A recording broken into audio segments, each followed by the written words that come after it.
Guys, welcome sa ZY Shop Worldwide Company Affiliate Corner. So, kung nandito ka sa page na to, ibig sabihin gusto mong maging isang ZY affiliate at kumita kahit nasa ibang bansa ka at walang mga on-hand items. Yes na yes. At syempre, pwede mo tong i-market via Facebook Reels, or Facebook Live. So, let's tackle kung paano nga ba magkaroon ng ZY Shop Affiliate Dashboard and how to register. So first, you have to register.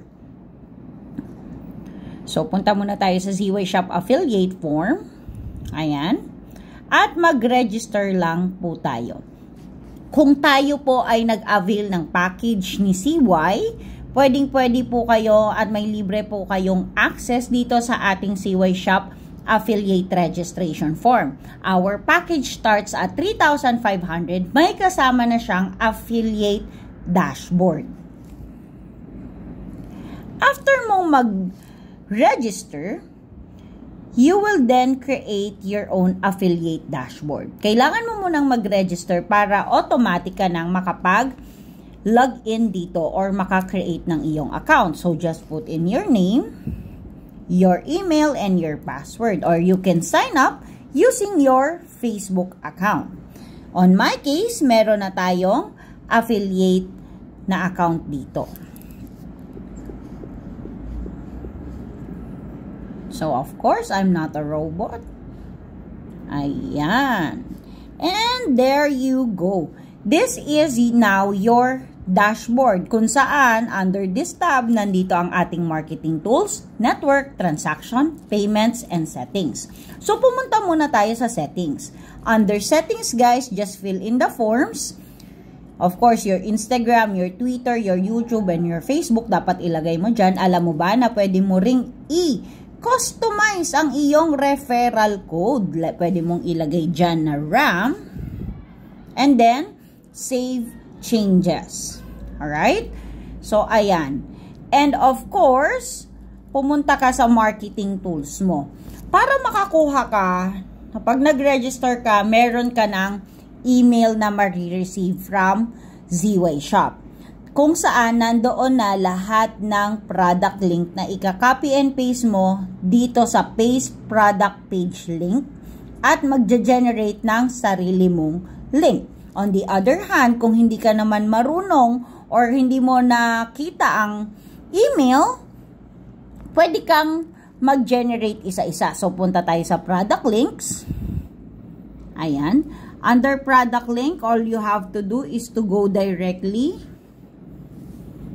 Punta lang tayo sa check products and packages. So, you can cater both wholesale and retail. So, click lang tayo ng wholesale. Damitan and sapatasan. For example, kukuha ka ng package link. So, click mo lang yan. Once na-click mo na yan, ika-copy and paste mo ang website. Once na-copy mo na ang website, bumalik ka na doon sa iyong dashboard. Alright? Bumalik ka lang sa dashboard mo dito at i-paste mo yan. Automatic, magkakaroon ka ng your generated link. Yang generated link mo na yan, yan ang iyong isi-save. Once na-save mo na yan, mapupunta na yan dito sa history at collection. Para mas madali, all you have to do is to save it. Tapos magkakaroon na siya ng 3 dots dito kung saan pwede mong i-copy or i-share sa Facebook. Right? Pwede mo na siyang i-share directly sa Facebook. Once meron ka ng mga product link, si customer ay direct nang mag-order using your link. So, kapag share natin yan sa Facebook, just for example, ganito. Ayan. Tapos si customer nakita ang iyong link dito sa Facebook, clinic niya yan, automatic, meron ka ng website under cyshop.net at kapag in-add to cart na yan, in-add to cart niya na yan at binay now niya na yan, automatic meron ka ng pa-order. So, kapag chineck out na ni customer yan, all they have to do is to fill up the necessary details. By the way guys, lahat ng orders na pumasok dito sa ating website is directly connected as cash on delivery basis lamang po. No, under payment, it is cash on delivery. So, kailangan niya lang fill upan ang form na to at directly papasok na to sa system ng warehouse. At ang warehouse ay directly nang magpaprocess ng order at isi-ship ang order sa customer mo. So, anong ginawa mo lang? Nag-post ka ng link sa Facebook mo. No? So, ganun kadali ang kitaan dito sa ZY. Kailangan mo lang na paste ng mga product page link dito at mag-generate ng mag-generate sa una hanggang sa nandito na siya sa collections mo. Once nasa collections mo na yan, ika-copy and paste mo lang yan at ipopost sa iyong Facebook account. On the other hand, what else are the marketing that we can do pagkadating naman dito? Pwede nating i-copy to at pwede rin tayong gumawa ng Facebook Reels. Ayan. Pwede kang gumawa ng Facebook Reels mo. Ayan. Kapost mo ng Facebook Reel, pwede mong ilagay dyan yung website. At pwede mo dyang ilagay na check out here. Ayan. Or, after mo mag-upload ng Reels, pwede mo rin naman pong ilagay sa comment ng Reels mo yung link para doon sila mag-check out. Ayan. Check out here. Or, pwede rin ilagay as comment. So, once directly clinic ng buyer ang link na nasa comment section or nasa description ng Reels mo, automatic na silang makaka-avail.